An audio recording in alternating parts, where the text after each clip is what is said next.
The Using keyword allows you to access a vast array of features from the .NET framework, but you're only able to access classes that your project has a reference to. The Using keyword is covered in Session 6 of the Essential Skills course. In this lesson, you'll learn how to add new references to your projects, enabling you to work with custom class libraries. To begin, open joesbar webapplication.csproj from your sample files folder.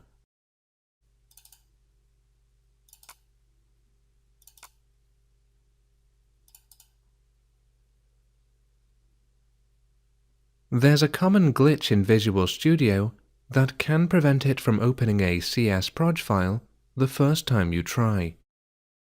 If joesbar webapplication.csproj does not open correctly, right-click on the file and click Open with Microsoft Visual Studio Express 2012 for Web.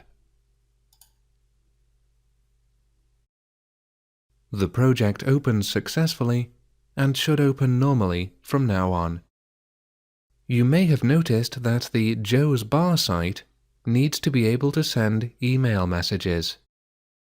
You're going to add a reference to a class library called Mailmodule, which you'll then use to send an email. Expand the joesbar project in the Solution Explorer and expand References. You can now see all of the references that are currently added to the project.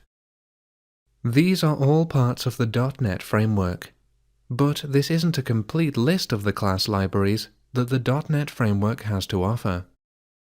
Open the Add Reference dialog now to add a new reference. To do this, right-click on References and click Add Reference.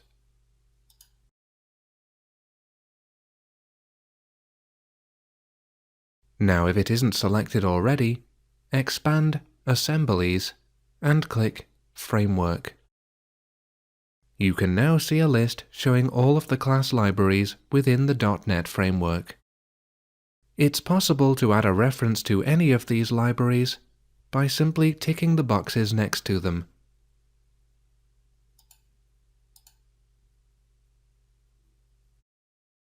Next, expand the COM group. COM stands for Component Object Model. Before the .NET framework was introduced, COM components were the only way to add external components to a project.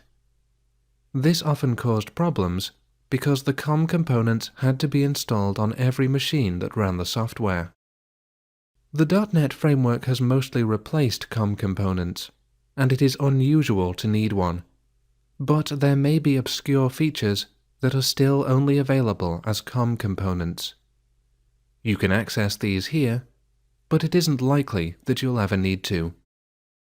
Next, you're going to add a reference to the mailmodule.dll file in your sample files folder. Click the Browse button at the bottom of the window. Now navigate to your sample files folder, click mailmodule.dll and click Add.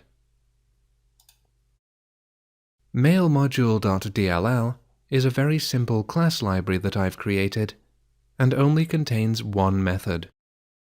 You'll learn how to create class libraries of your own in Lesson 4.4. Click OK now, and you can see that the reference has been added to this project's list of references. Now let's examine the components of the new Mailmodule reference. Open the code behind file of default.aspx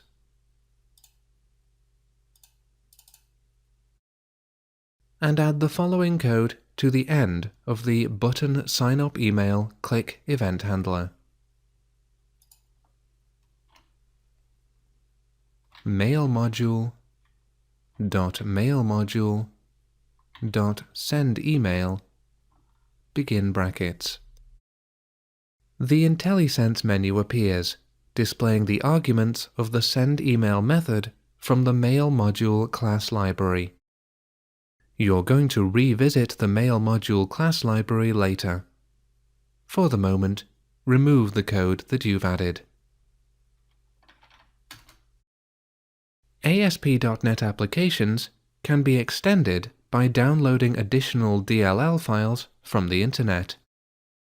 Many companies offer DLL files that enable programmers to easily create applications that interface with their systems. This is particularly useful for integrating websites with online payment systems. Visual Studio 2012 also contains a new feature called NuGet that allows extensions to be downloaded in a more streamlined way.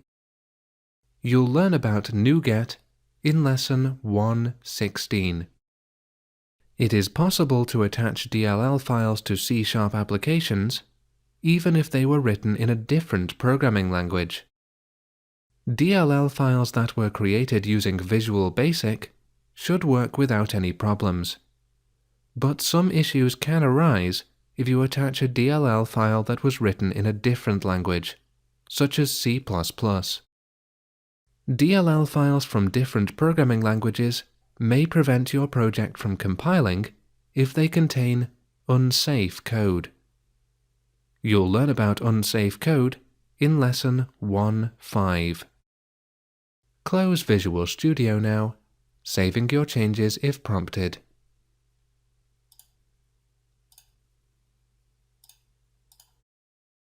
And you've now completed Lesson 1:2. Add references to a project.